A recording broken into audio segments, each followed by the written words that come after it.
Hello అండి. అందరూ ఎలాగున్నారండి? బాగున్నారండి? ఆరోగ్యంగా ఉన్నారా లేదండి? అందరూ సరదాగా కాసేపు అయితే ఆనందంగా నవ్వుకోండి.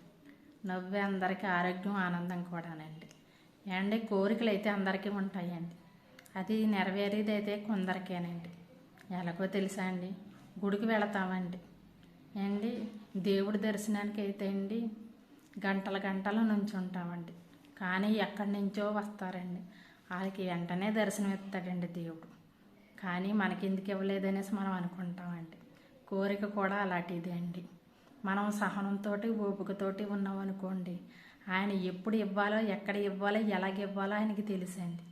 కానీ మన సహనం అయితే అండి ఆయన ఇప్పుడు పరీక్షిస్తాడండి, ఓపికగా ఉన్నారా లేదా అనేసి. కోరిక కూడా అలాంటిదే అండి.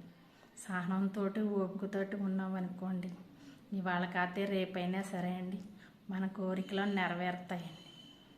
ఏంటి?